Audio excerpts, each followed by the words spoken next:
Let's go for one moment, and don't worry, I don't have too much more. Let's go for one moment to the issue of tefillin itself.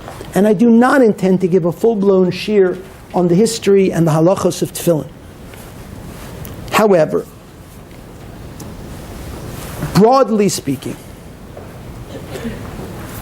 certainly for Ashkenazim, the notion that women have the ability to voluntarily accept time-bound positive commandments is widely held halachically.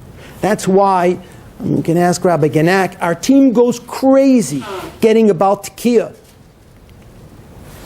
to men and to women who find themselves unable to come to shul on Rosh Hashanah. It's a mitzvah saseh shazman grama. Nevertheless, women, certainly Ashkenazic women, have taken it very seriously, even to the point that they are allowed to say a blessing. Their volunteerism brings them completely into the pale. The Gemara concludes that tefillin is indeed a mitzvah saseh shazman grama, and so it should be open to the pious female volunteer.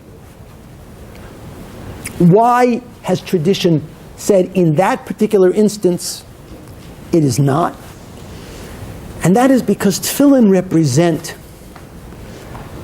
I wouldn't say a unique, but an unusual phenomenon in halacha. It's kind of like it's a high voltage mitzvah. It is a mitzvah which I believe I would say is predicated on something which borders on the unnatural.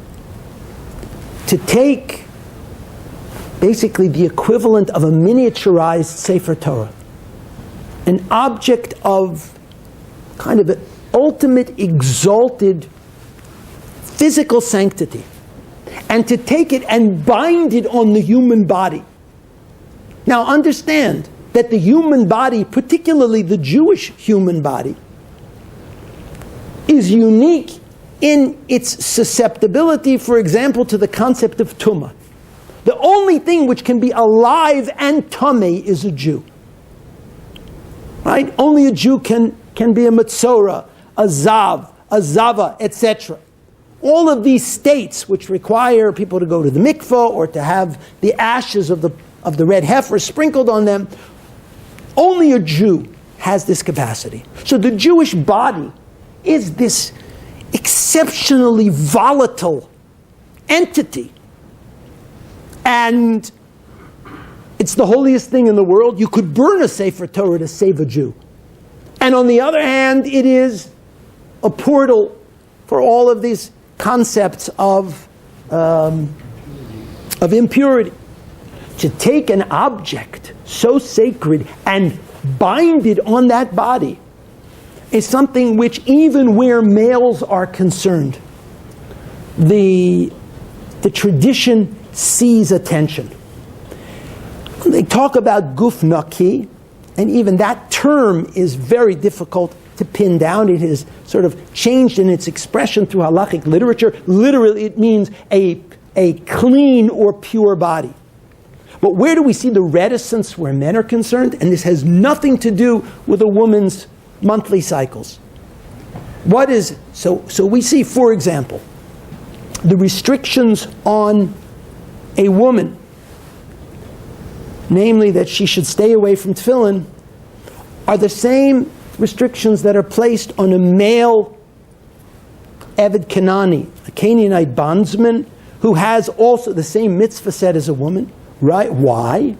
Because if you can avoid this high voltage confrontation, this possibility that you will fail in what you bring to the tefillin, that you will wrap the tefillin onto something which is not a proper receiver.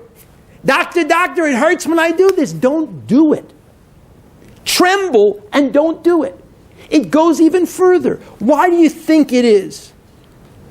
We raise up young children with the concept of chinuch. Child who knows how to shake a lulav, get him a lulav. Child who knows how to listen to a shofar, let him listen, let her listen, let them blow. the tefillin we hold off, according to some authorities. We have all because we like tefillin parties. Basically, Jews love catering, right? Anything from Dunkin' Donuts to Chateaubriand, and the Jews love it, right? If you wanted to introduce anything into Jewish life connected to food or the avoidance of death, and you're in like Flynn, right? So we love tefillin parties.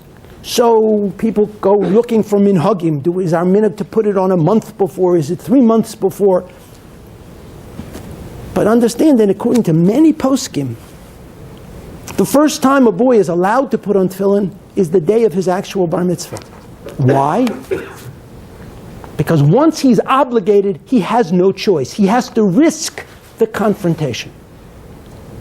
But until that day, if you're not obligated, the halacha seems to be saying you should be too nervous. My Rebbe told me something when I was in the 11th grade. My Rebbe Shlita, Rabbi Yosef Rottenberg in Baltimore. Maybe religiously the determining force in my life. And Rebbe told us a story, and I never understood it until I began to look into this area. Rebbe told us that, he says, you guys think the Rambam was such a modern guy. You think, Aristotle and philosophy and everything, you think he was like a college professor. He says, do you know that when the Rambam would lay tefillin, he trembled so that 2 people had to hold him up merely to make the act physically possible? And Rebbe told me that 40 years ago, more than 40 years ago. I never understood. That's exactly what this sugya hinges on. And the Rambam, because he was the greater Talmid Chacham, understood the potential danger in the face of this confrontation. So I believe that the mitzvah of tefillin has educationally perhaps a unique message. A message that mitzvahs are not only instruments of positive religious expression, that they are not only opportunities to find a way to serve God, they are also opportunities to experience that trembling, to understand that we are engaging something that is deeply sacred. And halavai, and that, by the way, is also why there's nothing in the halacha that should let men off of wearing their tefillin all day. You should go to work in your tefillin. You go, you're a car mechanic, you flip the shell roche behind your thing when you go under the car, you try not to get axle grease on it. You should be working in tefillin all the time. We whip those things off as quickly as we can. You think the people who take them off at Avodat Zion are the people in shul and not that religious. That's not true. Those may be the people who understand that every moment that we're in tefillin, we are in a state of unsustainable, almost unsustainable aspiration. And so we minimize that window. If the girls had nothing else to contribute, I wish they would teach the boys to tremble. Perhaps if the boys trembled when they put on their tefillin, they might also take them home over the weekend and spend their few moments on Sunday morning trembling as they wrap them. And I think that this concept of trembling, the idea that there is something here which takes part in an exalted higher energy than what we actually can comprehend or integrate into our experience, I think that would be an element in Jewish education which would enrich it, which would deepen and to understand that sometimes standing away is as profound an acknowledgement of the yoke of heaven as wanting to reach forward. Now, two more points briefly. There is a discussion about Michal bas Shaul. Michal, the daughter of Shaul HaMelech, King Saul, and there actually are two different texts. There is a text in the Gemara which says that she wanted to put on tefillin, and the sages did not dissuade her, did not prevent her, and then the same story appears in the Psikta and says that she wanted to put on tefillin and the sages did. So let's be liberal. According to those who say that she was allowed, they say that they perceived in Michal bas Shaul this extraordinary level of devotion, of reverence, that they understood that if there was a person in the world who deserved to be able to put on tefillin, it was Michal bas Shaul. So let us hypothesize. Let's leave aside where the initial motivation or practice, where it came from. Let's just take a look at the child who stands before us and the mechanech's deep insight who says, this child is Michal bas Shaul. I see in her a level of sincerity, understanding, and aspiration to purity that is absolutely beyond reproach. And I frankly think that a mechanech has the right to recognize that. I believe, though, that it's extremely important to remember that Michal bas Shaul was taught, even according to the tradition that says that she put on tefillin, she was taught that she was a yechidah, that she was a very special case. And that if she were to put on her tefillin, she was to do so in the utmost privacy, but not the privacy of one who does something shameful or dirty.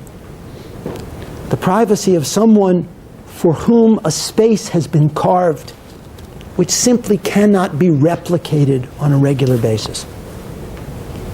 I think, frankly, that in Rabbi Hardstark's letter, I think that spirit is actually present. The notion that these young ladies would be given their place only among other women who understood the nature of their motivation, who understood the peculiarity of the privilege extended to them. I really believe that spirit of Michal bas Shaul is part of this letter. However, we also see that it took no time whatsoever for this to jump, and in another school, that subtlety was abandoned, and the notion anyone who wants to can do it, and they can do it in the public sphere. Now, it's interesting. One of the things that I feel sad and frustrated in terms of our real agenda, we have worked very hard, and I think I've only articulated what frankly is part of a larger process. One of the defining elements in what I call modern orthodoxy, or otherwise known as true orthodoxy. And that is that we have never deviated from the norm that it takes 10 adult men, Jewish men, to make a minyan. However, we have added to that in order to be a tzibur, one needs the presence of women. Women bring a ruchnius, they bring a totality to to the community that is very important. And this, frankly, is an area where we differ strongly from most of what we would define as the fervently Orthodox, the Haredi community, where the notion of a place of prayer where men are completely unaware that there are any women anywhere, like one-way glass mechitzos and balconies and all those kinds of things, where the desideratum is an all-male environment, where women may be spectators, but no male is aware of their presence. That is not the way I understand our avoda. That is not desirable. Desirable is a mokom tefillah where there is no congress between men and women. There is no joviality, if you will, no socializing, but where the reverent presence, awareness of the presence of the other is a constant. Where young men, I think it is extremely important. For example, I think it is important for young men to watch their mothers pray and for young women to watch their fathers pray. Because I think this should ideally guide them when they look for a mate. If your bride-to-be reminds you of your mother's reverence when you looked over and saw the tears on her cheeks during Ne'ilah, then there is a good chance that from such a union you will see those tears on the cheeks of your daughters. And the same way in the other direction, as young women watch their fathers. In that atmosphere, I think that there has to be an even higher sensitivity to the positive definitions of roles, the preservation of the notion that Orthodox Judaism, that authentic Judaism is primarily bimorphic, which means that it has a shape for men and a shape for women, and that mixing those is ultimately going to have a less than positive result. On the other hand, the visibility of women in the tzibur reminds the men that a system of education which only bestows its resources on males, because that's all we see, and doesn't make sure that if bimorphic, the education of women has to be as inspiring, as content-filled, or more than the education of men, then you would have missed the boat as well. But the preservation of a dynamic bimorphism, I believe, is core to our authentic practice. And so the presentation on the two sides of the mechitza, knowing that the other side is watching, needs to be carefully marshaled so that those roles are kept clear. There's just one more word on Michal Bashol, and where, again, I have a great deal of sympathy for the SAR position, even though, as I'm sure you've noted, I don't agree with it. A young lady once came to me, whom I knew to be a student in a non-Orthodox seminary. A young girl I'd known most of her life. And she said that in her school, the women all put on tefillin. And she didn't know anything about it, but she was going to follow suit. Now remember, this is before any of the atmosphere was charged with politics. I took her into my home, and I took my spare pair of tefillin, and I put it into her hands, and I said, listen, my dear, until you get your own tefillin, you'll use mine. Not because I believe you should. You didn't ask me that. but because I want to know that if you're going to put on tefillin, I want to know that you will never make a bracha levatala, that you will put on tefillin that are kosher. As far as the halacha is concerned, I acknowledge you make choices, but you're still mine. And I will hold you and guard you to the extent that I can, even if you go beyond my authority and my control, and frankly, my good advice. There is one